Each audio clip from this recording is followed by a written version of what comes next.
Bismillahirrahmanirrahim, salam alaikum wa rahmatullahi ta'ala wa barakatuh et bienvenue dans un nouvel épisode de l'Islam répond.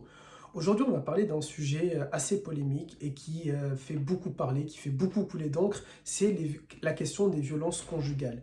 Il y a un verset dans le Coran et on n'a pas à rougir de ce verset-là, on n'a pas à le cacher, à le supprimer, à l'effacer, à ne pas le réciter, à ne pas le clamer ou en tout cas à le porter dans notre cœur, c'est le verset numéro 34 de la sourate An-Nisa.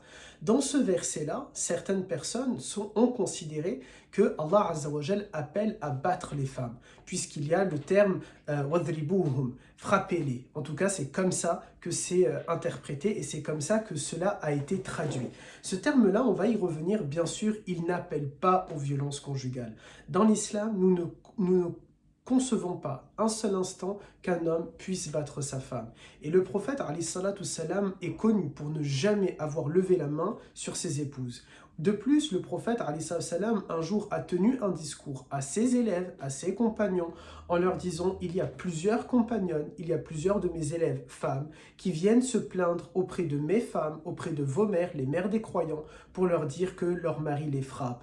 Et qu'ils sachent, c'est-à-dire le prophète s'adresse ici à ces hommes-là qui frappent leurs femmes, le prophète alayhi salatu salam dit qu'ils sachent qu'ils ne sont pas les meilleurs d'entre nous et que ce qu'ils font est injuste. Donc dans l'islam, c'est clair, il n'y a pas l'appel aux violences conjugales. De plus, le prophète a dit cette célèbre parole qui est parfois mise en sourdine, mise aux oubliettes, mise sous silence et qu'on ne dit pas. Le prophète nous a dit, et l'islam nous apprend, wa ashiruhunna bil ma'ruf, agissez avec la plus belle des manières à leur égard. Ayez le plus beau des comportements à leur égard. C'est ça que l'islam appelle. L'islam appelle à avoir le comportement le plus noble et le plus parfait envers les femmes de manière générale, envers les épouses de manière particulière. Donc l'islam n'appelle pas aux violences conjugales. Maintenant, pour ce qui est de ce verset que je dis qu'il ne faut pas rougir, qu'il ne faut pas le cacher, qu'il ne faut pas le chuchoter en le récitant, ce verset qui malheureusement aujourd'hui est mal traduit, ou en tout cas il est traduit sans en donner l'explication, sans en donner la profondeur, sans en donner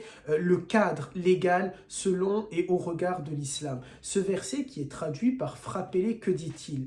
En réalité, dans l'islam, nous considérons qu'il y a un protocole à suivre de 4 étapes. 4 étapes lorsqu'il y a des problèmes dans le couple, peu importe ce problème-là, il peut venir émaner de l'homme ou bien de la femme.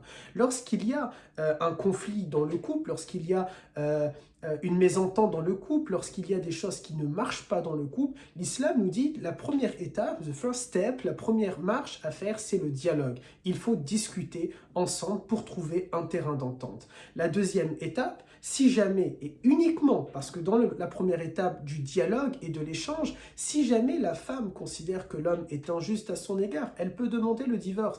Et il y aura l'occasion de revenir sur la question du divorce et du divorce des femmes, puisqu'il y a un ensemble de petites vidéos qui sont prochainement programmées avec le Centre musulman de Marseille, sur lesquelles je pourrai y revenir. Donc, dans la première étape, il y a cet échange, ce dialogue. Si les deux parties considèrent que non, finalement, le dialogue est totalement rompu et on ne peut pas aller plus loin, c'est violent, il y a de la violence émotionnelle, psychologique, physique, et bien tout simplement, les deux parties doivent divorcer. Les deux parties doivent se séparer. Et la femme qui subit des violences conjugales, il faut qu'elle casse, et surtout dans notre contexte, avec cet événement du MeToo, l'hashtag du MeToo, qui a libéré la parole des femmes, eh bien les femmes doivent parler. Et les femmes musulmanes doivent se sentir concernées par ce hashtag-là, par ce mouvement-là, par cette parole-là, par cette libération-là. Elles doivent dire les choses, elles ne doivent pas se cacher, elles ne doivent pas avoir peur, et elles doivent dire lorsque le mari les bat, lorsque le mari les frappe, et tout simplement, il ne faut pas qu'elles restent dans ce contexte-là, dans une maison,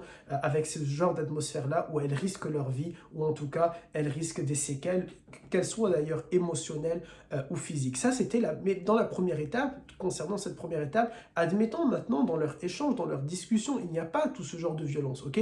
Il y a simplement une mésentente dans le couple, et on va discuter dans la première étape. Et on considère, on va se dire, bon, ok, ben on se donne ce qu'on peut appeler une deuxième chance, une deuxième occasion.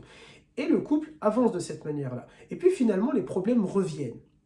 L'islam dit à l'homme, l'islam lui dit, si jamais tu penses, tu vas considérer que les problèmes émanent de la femme, eh bien tout simplement, vous n'allez plus avoir une intimité ensemble, il n'y aura pas tout simplement, c'est un appel à l'abstinence, il y a le nofap, et bien là c'est le no-sexe, il n'y aura pas tout simplement de relation, le temps de résoudre ce conflit-là. Parce que tout simplement, c'est même d'ailleurs un peu bizarre, et celles et ceux qui sont mariés vont le concevoir. Si le couple est en froid, si le couple il y a de l'hostilité, comment peuvent-ils vivre leur relation charnelle? Comment peuvent-ils partager le même lit et avoir tout simplement cette jouissance-là alors qu'il y a un conflit entre eux? Ce n'est pas acceptable, ce ne serait pas normal. Eh bien, c'est quelque chose qui se fait de manière naturelle et là, l'islam dit, ça sera la deuxième étape, il y aura cette période-là. Dans cette période-là, l'échange, le dialogue doit continuer,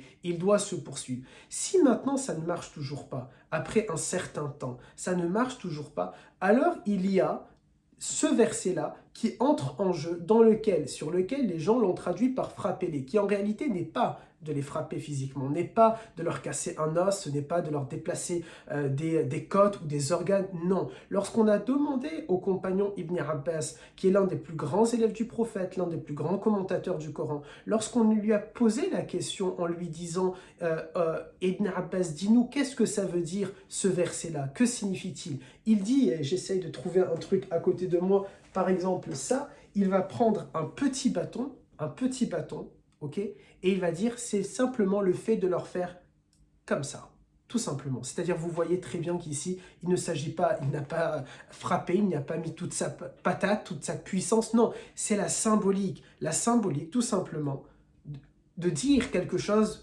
Là, on est arrivé à une troisième étape. Là, on est arrivé à un troisième échelon. Et du coup, je n'accepte pas. Ici, je ne veux pas que ça se poursuive. Il faut maintenant qu'on se pose et la discussion va être un peu plus franche. La discussion va être un peu plus... le ton va peut-être monter à ce moment-là, sans violence, sans atteinte physique, sans atteinte émotionnelle. Mais la discussion va être beaucoup plus sérieuse qu'elle ne l'a été jusqu'à maintenant. Et si ça ne marche pas, eh bien tout simplement c'est un divorce. Donc enfin, pour répondre à cette question-là, non, l'islam n'appelle pas à battre la femme. Et ce verset-là, si aujourd'hui malheureusement il est traduit par frapper-les, eh bien c'est un défaut, en tout cas c'est quelque chose qu'il faut corriger, sûrement avec des commentaires du Coran, des versets du Coran. Et je vous renvoie au tafsir. Ne lisez pas le Coran juste pour le lire, mais il faut toujours aller vers le tafsir, vers l'explication des versets. Et Dieu a doté cette communauté de grands savants, de grandes personnalités qui ont pu commenter